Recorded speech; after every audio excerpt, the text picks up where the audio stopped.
এই পার্বত্য চট্টগ্রামের স্বাধীনতা শেষ। জানেন আপনারা এখানে সেনাবাহিনী নাই, সেনাবাহিনীকে অধিকাংশ এলাকা থেকে প্রত্যাহার করা হয়েছে।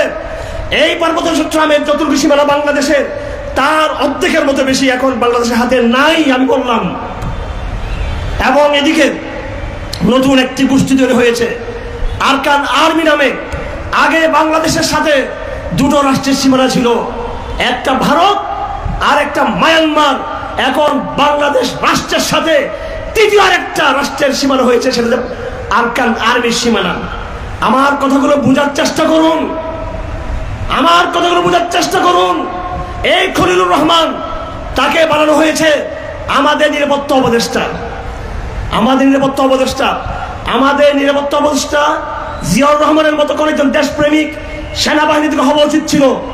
আপনারা এটাকে রাজনৈতিক বক্তব্য মনে করতে পারেন, তাই আমি আমার ব্যক্তিগত জায়গা থেকে বলতে চাই, বাংলাদেশে একজন নিরাপত্তা উপদেষ্টা হবেন যিনি প্রধানত সেনাবাহিনী থেকে হবেন, দ্বিতীয়ত তিনি আলেমদের কমিটমেন্ট দিয়ে ম্যান্ডেট দিয়ে তিনি হবেন। আলেমরা এই দেশের আসল মুক্তিযোদ্ধা ওলামায়ে কেরাম। এটা 26-এর গণপুত্তরে প্রমাণিত হয়েছে, 13 সালের আন্দোলন প্রমাণিত হয়েছে, 21 সালে লড়াই করে আমরা কারাগারে আমরা গিয়েছিলাম, তখন প্রমাণিত করেছি।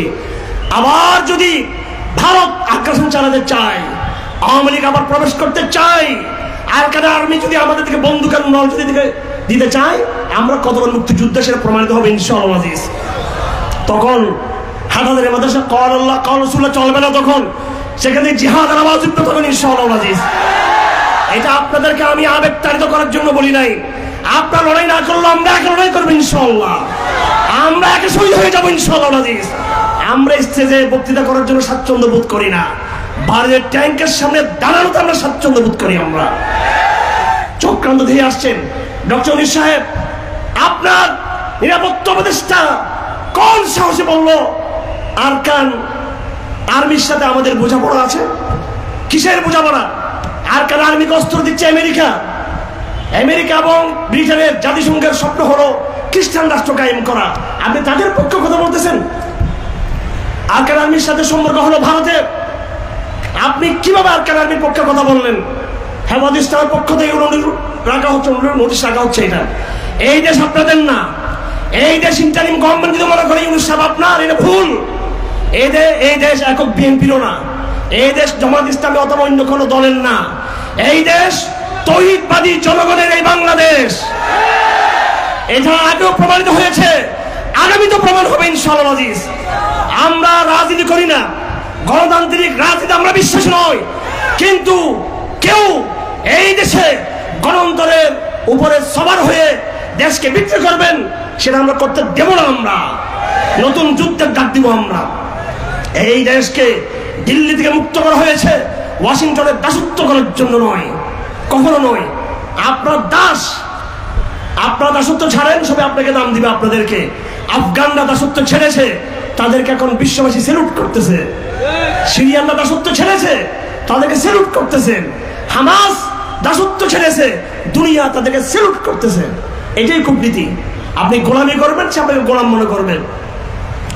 এই দেশে সবাই বিক্রি হতে পারবে, সবাই বিক্রি হতে পারবে, কিন্তু এই দেশের আল্লাহর কসম কোরআন শরীফ সামনে আছে, কওমি ছাত্ররা বিক্রি হবে না ইনশাআল্লাহ। আমি আপনাদেরকে বলে যাচ্ছি, এটা আমার ওসিয়ত স্বরূপ।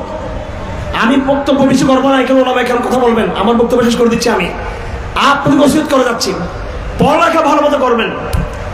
আল্লাহর রাস্তায় ওস্তাদের সাথে কোনো রকমের হট্টগোল, বেয়াদবি এবং বিপ্লব ইত্যাদি অরাজকতা করবেন না। মাদ্রাসায় শান্ত থাকবেন, কিন্তু চোখ কান খোলা রাখবেন। যখন দেখবেন এই দেশের স্বাধীনতা বিপন্ন হচ্ছে, যখন দেখবেন আমাদের বিরুদ্ধে চক্রান্ত হচ্ছে, সেই সময় যখন ডাক দিব, যারা যেখানে আছেন সেখানে আমি বলবেন, আপনারা প্রস্তুত থাকবেন। আপনারা পাহারাদারি করলে কেউ কিছু করতে পারবে না, কেউ কিছু করতে পারবে না। এদেশের কোন সংস্থা মনে করবেন এই দেশটা আপনাদের। আমরা ডিসি ওসি রফিককে কারাগারে ঢুকিয়েছি আমরা, আমাদের ভাইরা ওসি রফিক। আমার প্রশ্ন হলো, কোন গোয়েন্দা সংস্থা, নাম নিলে অনেকে ভয় করে, সেই সময় ওসি রফিককে বাধ্য করেছিল আমাদেরকে টর্চার করার জন্য? ওরা কিন্তু মামলায় কিন্তু আসে নাই। এগুলো আমাদের নজরে আছে। এগুলো আপনাদের 17 বৎসরের কুকীর্তি আছে আমাদের সামনে। আমি অমুক বাহিনী তমুক বাহিনী হাসিনার সন্তানরা এখনো কোথায় কারা আছে জানা আছে আমাদের। ভদ্রতার খাতির নাম বলতেছি না এগুলো। এই দেশ মুসলমানদের দেশ, এই দেশ মোল্লাদের দেশ। ভারতবর্ষ জন্ম দিয়েছে মোল্লারা, ভারতবর্ষ ইসলাম এসেছে মোল্লাদের।